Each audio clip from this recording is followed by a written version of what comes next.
Thank you. తో కీర్తన చూస్తే మీకు అర్థమైపోద్ది. ఎందుకంటే నేను ఒక స్టూడెంట్, ఇంటర్మీడియట్ స్టూడెంట్, ఇంకా 17 years కూడా 18 years కూడా రాలేదు. అయినప్పుడు కూడా ఈరోజు బిజినెస్ డైరెక్ట్గా అవుతుందో, ఫాదర్ తాలూకు బిజినెస్ డైరెక్ట్గా అవుతుందో ఈరోజు బికమ్ యువర్ రూబీ. ఎక్కడైనా అందరికి పిల్లలు కావాలి. శుభాకర్ రెడ్డి సార్ కీర్తన టీం ఎంతమంది నిలబడి వస్తాయి?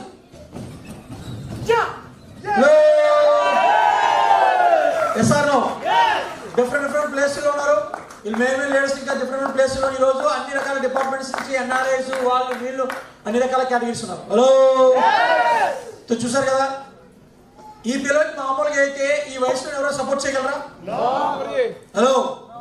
కానీ గ్రేట్ షేప్ షాప్ కంపెనీ ఏతుందో కంప్లీట్ గా ఈరోజు ఒక సపోర్టబుల్ గా ఉండి తన తనకు లైఫ్ స్టైల్ కంప్లీట్ చేంజ్ చేసుకొస్తుందా లేదా? దీని అంటారు సిస్టమ్, దీని అంటారు షేప్ షాప్. ఇది shape shop. Hello sir. No కొంతమంది తెలియదు ఏ టీం అని చెప్పి. Good morning. నా పేరు వచ్చేసి కీర్తన అండి. ఇంటర్మీడియట్ సెకండ్ ఇయర్ మన రీసెంట్ గానే కంప్లీట్ అయింది. మా ప్రాపర్ వచ్చేసి కాకినాడ దగ్గర నాగలోపల్లి అనే చిన్న విలేజ్. మా ఫాదర్ నేము శుభాకర్ రెడ్డి అండి. జూలై 25th మా ఫాదర్ ఎక్స్పైర్ అయ్యారు. ఈ సేఫ్ షాప్లోకి రాకముందు మా డాడీ లైఫ్ స్టైల్, మా లైఫ్ స్టైల్ ఎలా ఉండేదంటే, మా డాడీ పొద్దున్నే లేచి పాల ప్యాకెట్లు పేపర్ వేసేవారండి. అదంతా కంప్లీట్ అయ్యేసరికి 10-11 అయిపోయేది. ఇంటికి వచ్చి టిఫిన్ చేసి మళ్ళీ బయటికి ఏదో పని చేసుకోవడానికి వెళ్ళిపోయేవారు. తర్వాత మళ్ళీ ఈవినింగ్ 3-4 అయ్యేటప్పటికి ఫాస్ట్ ఫుడ్ సెంటర్ నూడిల్స్ అమ్మేవారండి. అది అయ్యే టైంకి నైట్ 11-12 అయిపోయేది. ఇలా కంటిన్యూస్గా రెస్ట్ లేకుండా వర్క్ చేసేవారండి. ఏదైతే ఉందో 2016లో మా డాడీ ముందుకి సేఫ్ షాప్ కంపెనీ వచ్చిందండి. ఈ సేఫ్ షాప్లోకి జాయిన్ అయిన తర్వాత ఏదైతే ఉందో మా లైఫ్ స్టైల్ కంప్లీట్గా చేంజ్ అయింది.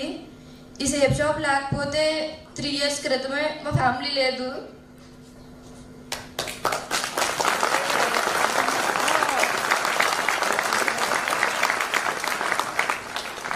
మా డాడీకి హెల్త్ బాగాలేదు అన్నప్పటి నుంచి కనీసం రిలేటివ్స్ కూడా ఎవరు పలకరించలేదు. ఏదైతే సేఫ్ షాప్ ఉందో కంటిన్యూస్గా డైలీ 3 times 4 times ఎవరో ఒకరు అలా ఫోన్ చేస్తూనే ఉండేవారండి. ఏదైతే రవి సార్ ఉన్నారు, రోజు ఫోన్ చేసి ధైర్యంగా ఉండు సతీష్ సారు, దీపక్ సారు, ఇలా శ్రీను గారు ఇలా కంటిన్యూస్గా డైలీ ఏమైనా కావాలా, ఏమైనా అవసరం ఉందా, సొంత వాళ్ళే పట్టించుకోలేని రోజుల్లో ఈ సేఫ్ షాప్ కంపెనీ వల్ల ఈ రోజు ఇలా మీ ముందు నిలబడి మాట్లాడుతున్నాను నేను.